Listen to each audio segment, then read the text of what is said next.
Okay, and last question today is from Tom in Austin. Asks, why did the Texas A&M athletic department come out saying that if they played Texas in 2024, that the game would be in College Station? Ross Bjork said, quote, it's going to be an epic rematch of a great rivalry, and whenever it happens, Kyle Field will be the place. What do you think of that? I don't understand, and we've heard not just from Ross Bjork, the athletic director, on this. I've also heard from people that are real familiar with everything around Texas A&M. And look, I have the utmost respect for all the guys that are covering A&M on a daily basis. I really do. They're good friends of mine. I love them, and I wish them nothing but the absolute best. But I'm trying to figure out why Texas A&M is digging in on this possibility. Like, you owe us one. Like, hang on. Like you guys are coming to the league, so the first time that we play against the Longhorns is going to be in Kyle Field, in our backyard. Well, the last time they played back in 2011 was actually in Kyle Field. So doesn't that mean that the next iteration of Texas against Texas A&M should be played in Austin? That's the way I see it. Now, at the same time, well, you just brought in our big rival to the conference, so we should get you should get us a make good, and you should play the game in our backyard.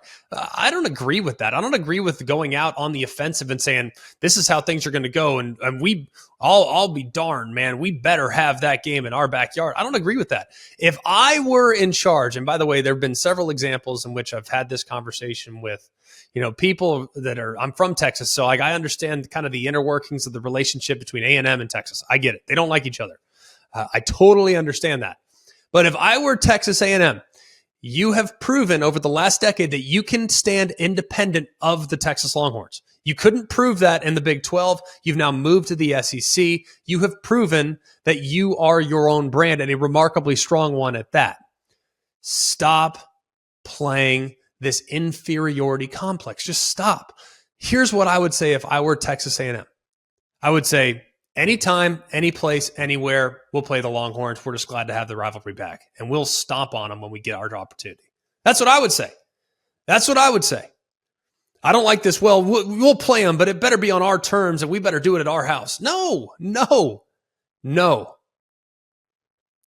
Anywhere, anytime, any place. They want to play it at our place? Fine. We'll kick their butt in Kyle Field.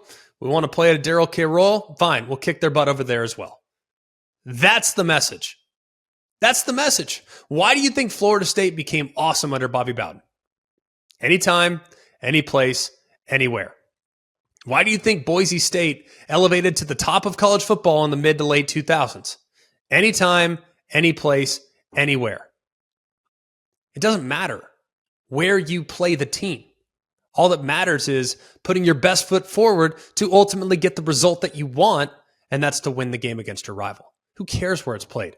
Play it on the moon, play it in Mexico, play it in Toronto, play it in Neyland Stadium in Knoxville, Tennessee. I could care less. But when I get the opportunity to tee it up against the Longhorns, I'm going to take care of business. That's what I would say if I were the Aggies, but clearly, they continue to have that chip on their shoulder that just never seems to go away. But it's part of what we love about college football.